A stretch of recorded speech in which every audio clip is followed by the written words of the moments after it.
مفتی ابرار صاحب کے بیانات سننے کے لیے مفتی صاحب کے آفیشیل چینل مفتی ابرار صاحب فلاحی آفیشیل کو سبسکرائب کریں۔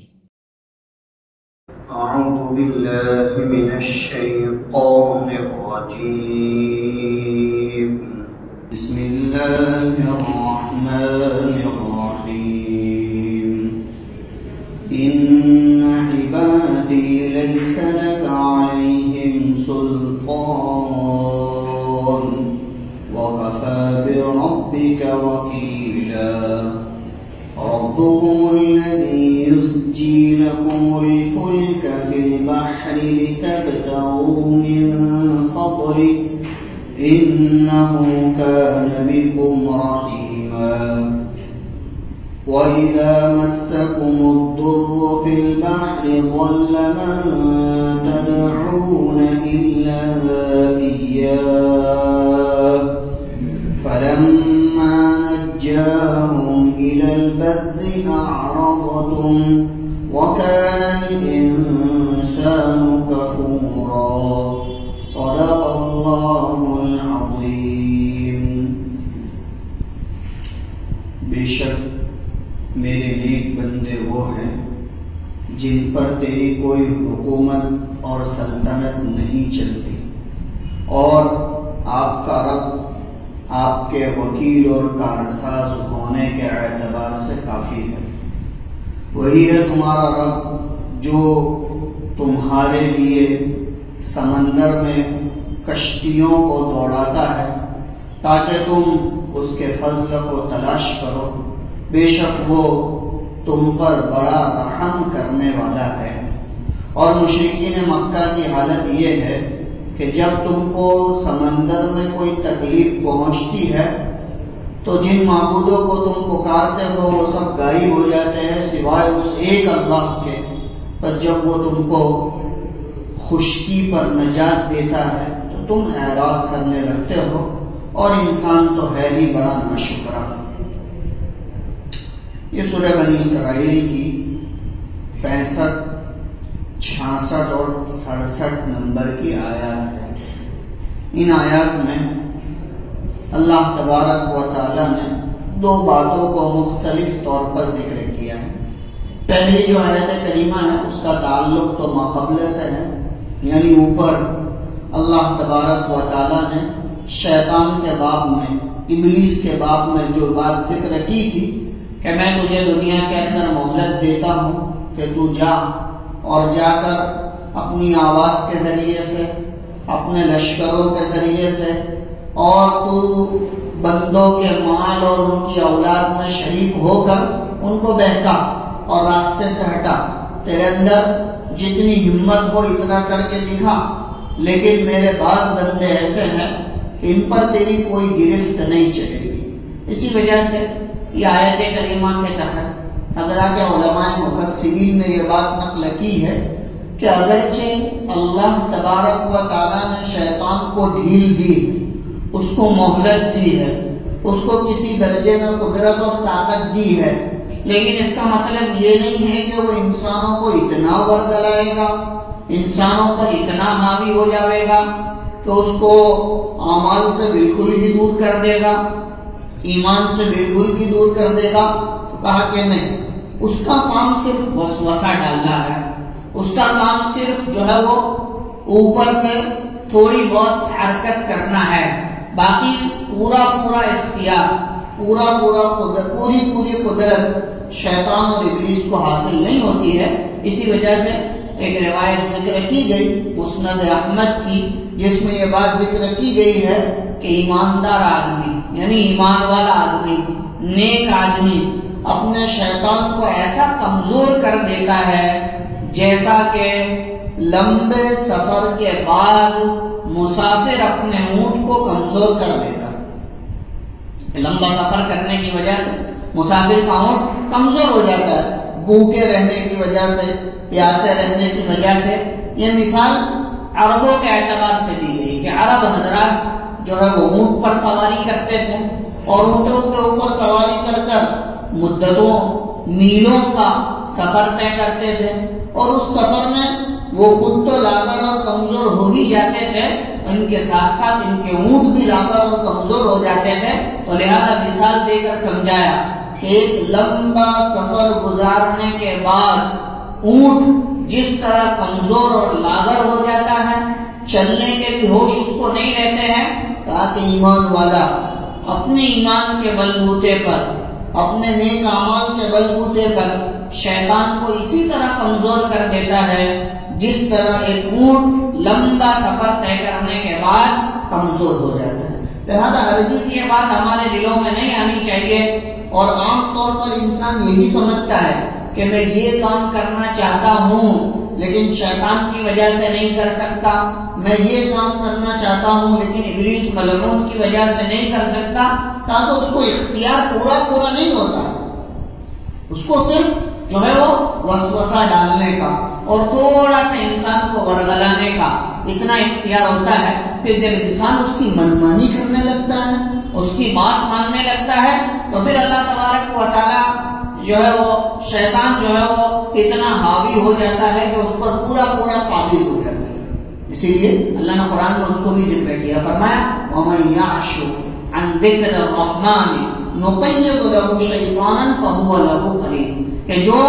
میری عبادت سے اعراض کر کے زندگی گزارتا ہے، اللہ تبارک و تعالیٰ کی اطاعت سے ہٹ کر پہلے زندگی گزارتا ہے اور اپنی زندگی کا رخ پہلے سے ہی ایسا بنا لیتا ہے کہ اللہ کی اطاعت، اللہ کی فرما برداری، اللہ کے حکموں سے، رسول اللہ صلی اللہ علیہ وسلم کے طریقوں سے ہٹ کر بالکل زندگی گزارنے لگے، تو نقیض لہ شیطانا فہو لہ قرین، ہم اس کے اوپر ایک شیطان کو مسلط کر دیتے ہیں جو ہر وقت اس کا ساتھی رہتا ہے۔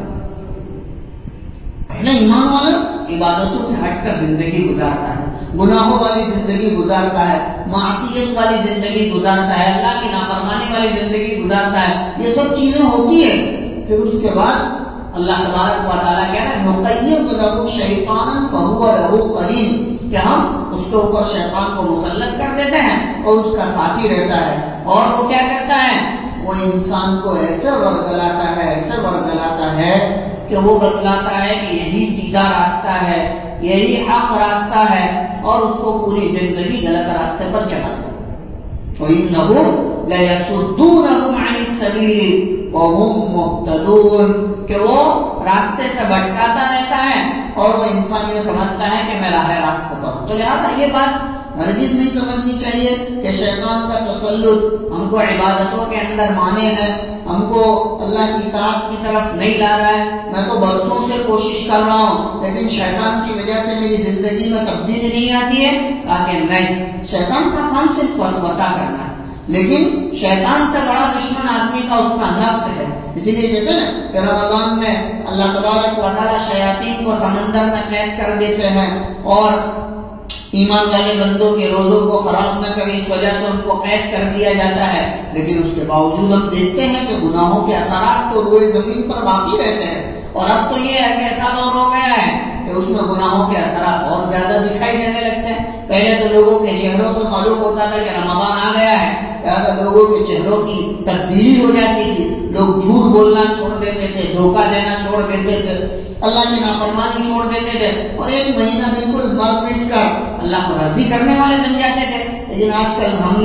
میں نے آپ نے اپنی زندگیوں کا رخ ایسا بنا لیا ہے کہ کوئی چیز میں تبدیلی نہیں ہوتی، بس کھانے پینے کے اوقات بدلتے ہیں، فرائض کا اہتمام ہوتا ہے، اور اس کے علاوہ کوئی ایسا خاص کام رمضان میں ہم سے نہیں ہو سکتا کہ جو ہمارے 11 مہینوں کو درست کروا دے۔ تو لہٰذا شیطان کے نہ ہونے کے باوجود یا شیطان کے قید ہو جانے کے باوجود انسان جو گناہ پر آمادہ ہوتا ہے وہ اس کا نفس ہے، کہ 11 مہینے مسلسل نفس کا اس کے ساتھ رہنا،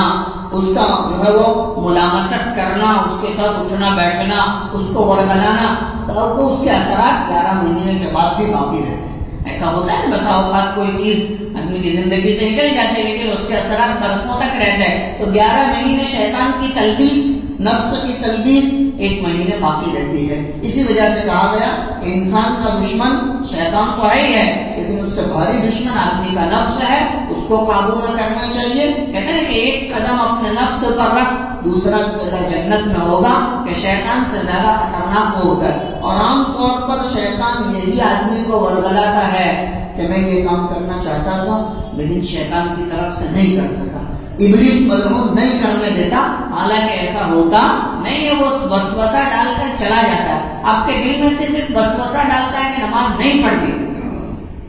وہ وسوسہ ڈال کر نکل جاتا ہے. پھر جو آگے کا کام ہے وہ آدمی کا نفس کرتا ہے، آدمی کی جی کی چاہت کرتی ہے، آدمی کا دماغ اور اس کی سوچ کرتے ہیں. اسی وجہ سے فرمایا ان عبادی لیس لک علیہم سلطان، بے شک میرے بندے وہ ہیں کہ ان پر تیری کوئی داروگیر یا تیری گرفت نہیں چلے گی، تیری حکومت نہیں چلے گی. اسی وجہ سے خود نبی اکرم صلی اللہ علیہ وسلم حضرت عمر رضی اللہ عنہ کے باب میں فرماتے ہیں کہ اللہ نے ان کو وہ ملائکہ عطا فرمایا ہے کہ شیطان ان کو دیکھ کر راستہ بدل دیتا،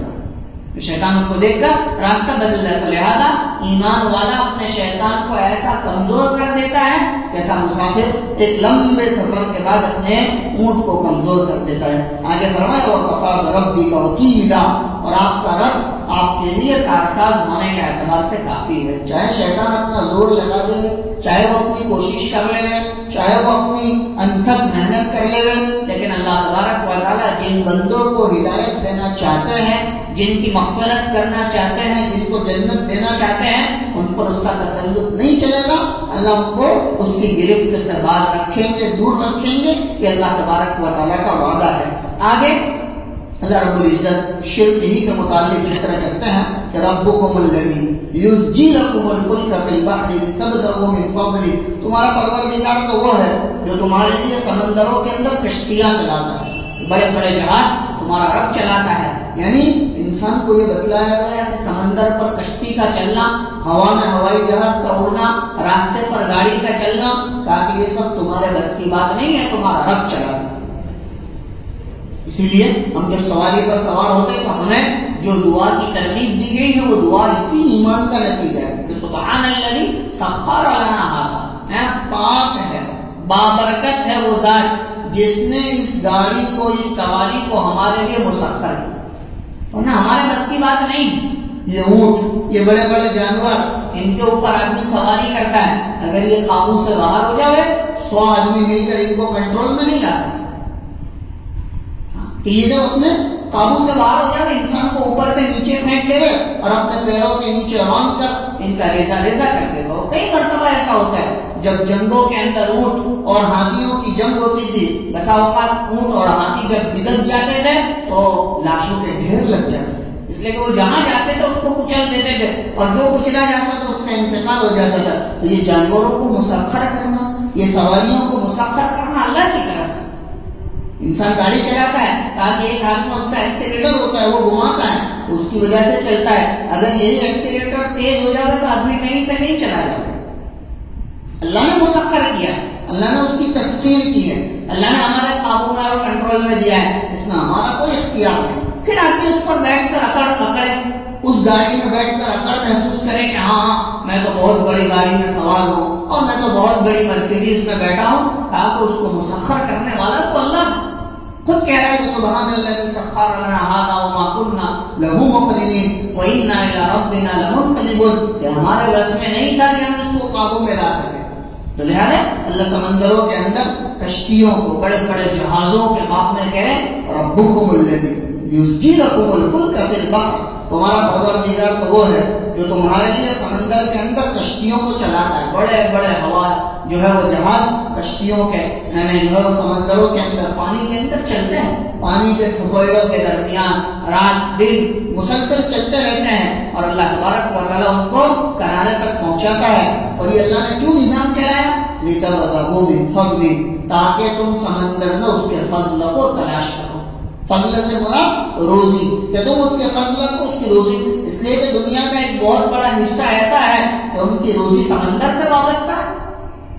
بہت سارے ممالک ہیں، بہت سارے علاقے ہیں جن کی روزی روٹی سمندر سے وابستہ ہے. وہ اسی سے جو ہے وہ کوئی اندر سے جانوروں کو، مچھلیوں کو نکالتا ہے، کوئی اندر سے ہیرے جواہرات نکالتا ہے، کوئی وہاں کی چیزوں کو لا کر بیچتا ہے، فروخت کرتا ہے. اللہ تبارک و تعالیٰ اس کا گزر بسر چلاتے رہتے ہیں. تو تو لہٰذا فرمایا تمہارا پروردگار تو وہ ہے جس نے تمہارے لیے سمندروں میں کشتیوں کو جاری کر دیا لتبتغوا من فضلہ تاکہ تم اس کے فضل کو تلاش کرو انہ کان بکم رحیما بے شک وہ تم پر بڑا رحم کرنے والا کہ وہ بڑا رحیم ہے کہ جو اتنی قدرت کے باوجود اس کو وہاں پر چلاتا ہے. اگر وہ نہ چاہے تو یہ سمندروں کا نظام درہم برہم ہو جائے, یہ جو ہے وہ جہازوں کا نظام جو ہے بالکل بے قابو ہو جاوے. جب جہازوں کا نظام بے قابو ہو جاوے گا ایک ملک سے دوسرے ملک سامان کا لے جانا لانا یہ سب بھاری ہو جائے گا. بہت سارے ملک ایسے ہیں کہ جہاں سبزیاں اگتی نہیں ہیں, جن ملکوں میں سبزی اگتی ہے وہاں سے دوسرے ملکوں میں سبزی جاتی ہے اور لوگ کھاتے ہیں. لہٰذا یہ اللہ کا نظام ہے, اللہ نے جو ہے وہ چلایا جس کی وجہ سے لوگوں کو سبزیاں کھانے کو ملتی ہے, لوگوں کو اناج اور غلہ کھانے کو ملتا ہے. اللہ تبارک و تعالیٰ ان جہازوں کے نظام کے ذریعے سے ایمان والے کو روزی عطا فرماتے ہیں. اور یہ سب بھی تمہارے رب کا رحم ہے کہ اس نے تمہیں ان چیزوں کو عطا فرمایا, ان چیزوں کو دیا, ورنہ انسان کے بس میں یہ ساری چیزیں ہیں. ہم بیٹھ کر کتنے ملکوں کی چیزوں کو استعمال کرتے ہیں, اللہ کا فضل ہے. تو یہ نظام نہ ہوئے تو انسان کے قابو میں نہیں آ سکتا, انسان اس کو قابو میں نہیں کر سکتا, انسان اس کو ہاتھ میں نہیں لے سکتا. لہذا فرمایا انہ کان بکم رحیما. آگے ایک اور بات ذکر کر رہے ہیں مشرکین مکہ کے بارے میں. اصل میں مشرکین مکہ جب سمندروں کے سفر پر ہوتے اور راستے میں جب ان کے جہاز کسی جگہ بھور میں پھنس جاتے یا طوفان میں پھنس جاتے تو وہ اس وقت اپنے سارے معبودان باطلہ کو چھوڑ کر ایک اللہ کو پکارتے. سب معبودوں کو لات عزا جتنے بھی معبود تھے ان کو بھول جاتے اور ایک اللہ کو پکارتے. اور پھر جب اللہ تبارک و تعالیٰ ان کو نجات دے دیتا, کنارے پر لا کر کھڑا کر دیتا, کسی ٹاپو پر اتار دیتا تو پھر واپس اعراض کر دیتے, یعنی جیسی زندگی گزارتے تھے ایسا گزارنے لگتے. تو اللہ تبارک و تعالیٰ اسی بات کو یہاں پر ذکر کرتے ہیں کہ وَإِذَا مَسَّكُمُ الضُّرُّ فِي الْبَحْرِ, اور جب تم کو یعنی مشرکین مکہ کو سمندر کے اندر کوئی تکلیف پہنچتی ہے ضَلَّ مَن تَدْعُونَ إِلَّا إِيَّاهُ, تو وہ سارے کے سارے معبود غائب ہو جاتے ہیں جن کو تم پکارتے ہو سوائے ایک اللہ کے. تو پھر یہ لوگ یکسو ہو کر ایک طرف ہو کر, حالانکہ وہ خود جانتے ہیں کہ ایک اللہ کے علاوہ کوئی عبادت کے لائق نہیں ہے, ہم کو اس بھور سے اس چیز سے نجات دینے والا اللہ ہی ہے, لہذا وہی ہم کو چھڑاوے گا. ابو جہل کا بیٹا اکرمہ جو بعد میں آگے چل کر ایمان لے آئے اور حضرت اکرمہ رضی اللہ تعالیٰ عنہ بن گئے. جب مکہ مکرمہ میں رسول اللہ صلی اللہ علیہ وسلم نے اسلام کی ترغیب دی, لوگوں کو اسلام کی طرف بلایا, تو یہ اسلام سے دور ہونے کے لیے, اسلام سے بھاگنے کے لیے ہجرت کر کے نکل گئے. اور جو ہے وہ جدہ جہاں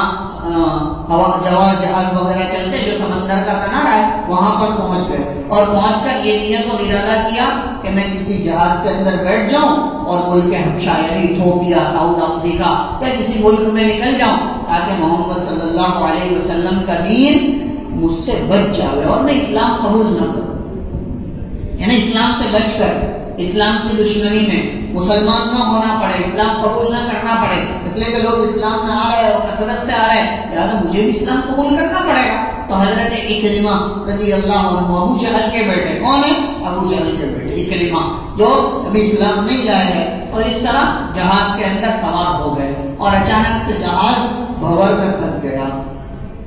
اور حالات کے اندر آ گئے کہ سمندر کے تھپیڑوں نے چاروں طرف سے گھیر لیا. تو جو ملاح تھے جو جہاز کو چلانے والے تھے انہوں نے کہا جب تک سب لوگ ایک اللہ کو نہیں پکاریں گے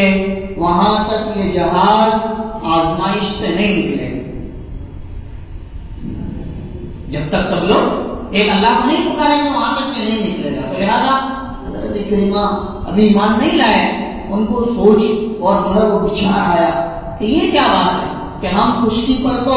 اللہ کے علاوہ دوسرے معبودوں کو پکارتے ہیں, لات اور عزا کو پکارتے ہیں, اب یہاں سمندر کے اندر اللہ کو پکارنا اور اللہ سے مدد مانگنا, اور وہ بھی ایسی حالت میں کہ جب ہم حالات میں آ گئے ہیں اور یہ اللہ لوگ یوں کہہ رہے ہیں کہ جب تک ایک اللہ کو نہیں پکاریں گے وہاں تک اس سے نجات نہیں ملے گی. تو لہٰذا حضرت اکرمہ نے ایک اللہ کو پکارا اور وہ سب نجات پا کر جو ہے وہ کشتی سے اترے تو وہ حضرت کریمہ سیدھے رسول اللہ صلی اللہ علیہ وسلم کے پاس آئے اور اپنا ہاتھ ان کے ہاتھ میں دیا اور اسلام قبول کیا اور کہا کہ جب سمندروں کے اندر اللہ ہے تو خشکی پر تو بدرجہ اولا اللہ،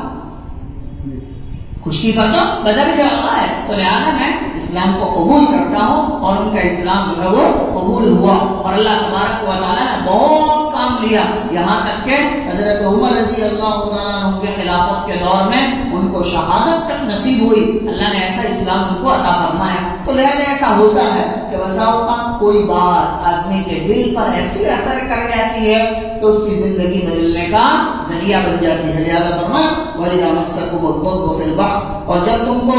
خشکی میں، جب تم کو سمندر میں کوئی تکلیف پہنچتی ہے، یعنی تمہارا جہاز پانی کے تھپیڑوں میں آ جاتا ہے، ہواؤں کے تھپیڑوں میں آ جاتا ہے، حالات اور طوفان میں گر جاتا ہے، تو ضَلَّ مَن تَدْعُونَ إِلَّا إِيَّاهُ، وہ سارے کے سارے معبود جن کو تم پکارتے ہو غائب ہو جاتے ہیں سوائے اس ایک کے، یعنی سوائے اس خاص ذات کے یعنی اللہ کے، سب ایک اللہ کو پکارتے ہو۔ فَلَمَّا نَجَّاكُمْ إِلَى الْبَرِّ، پھر جب وہ تم کو خشکی کی طرف نجات دیتا ہے، تم کو بچاتا ہے، اعرضتم، تو تم اعراض کرنے لگتے ہو۔ وَكَانَ الْإِنسَانُ كَفُورًا، اور انسان ہے ہی بڑا ناشکرا، کہ اس کے اندر تو ناشکری بھری ہوئی ہے، کہ وہ ہمارا بھی یہی حال ہے کہ جب حالات آتے ہیں اللہ کی طرف آدمی متوجہ ہو جاتا ہے، مسجدوں کو آباد کرنے والا بندہ خوب روتا ہے دھوتا ہے، اللہ سے مانگتا ہے اللہ حالات کو دور کر دے، اور اللہ کی ذات تو ہے ہی رحیم اور کریم، حالات کو دور کر دیتی، آدمی کو بیماریوں سے نجات دے دیتی ہے، حالات سے نجات دے دیتی، پھر آدمی واپس ویسا ہی ہو جاتا ہے جیسے زندگی گزارنے لگتا ہے۔ تو کہا یہاں پر فرمایا وَكَانَ الْإِنسَانُ كَفُورًا، اور انسان کا بڑا ناشکرا ہے کہ اس کو ایسی ناشکری نہیں کرنی چاہیے۔ جب اس رب نے تنگی میں، حالات میں تمہاری مدد کی، تمہارا تعاون کیا، اب تمہاری ذمہ داری ہے کہ جب خوشحالی آئے تو اس رب کو یاد کرے۔ آدمی حالات میں تو اللہ کو یاد کرتا ہے،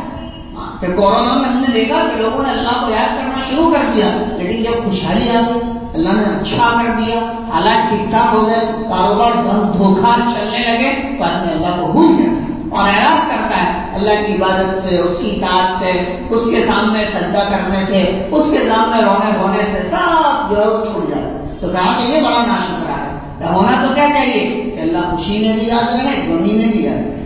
اللہ حالات میں بھی یاد رہے اور جو ہے وہ خوشیوں میں بھی یاد رہے، اس لیے کہ اس رب کا تو حق ہے کہ آدمی اس کو ہر وقت یاد کرے، کروٹ بدلے تب بھی اللہ کو یاد کرے، قدم اٹھاوے تب بھی اللہ کو یاد کرے، اور جو ہے وہ ایک لقمہ پیٹ میں اتارے تب بھی اللہ کو یاد کرے کہ اس کا حق ہے، اس کی نعمتیں ہیں، ہمارا تو کچھ بھی نہیں ہے، ہم سب بھاڑوات ہیں، کرایہ دار، ہماری حیثیت اس سے زیادہ نہیں ہے۔ لہذا فرمایا وَكَانَ الْإِنسَانُ كَفُورًا، اور انسان ہے ہی بڑا ناشکرا۔ اللہ تبارک و تعالیٰ سے دعا ہے اللہ ان آیتوں کو صحیح معنی میں سمجھنے کی توفیق عطا فرمائے، ایمان ہمارا ان آیتوں کے ذریعے سے اللہ تعالیٰ فرماوے، اور ہم سب کو سچی پکی توبہ کر کے ہدایت والے راستے پر چلنے کی توفیق عطا فرمائے۔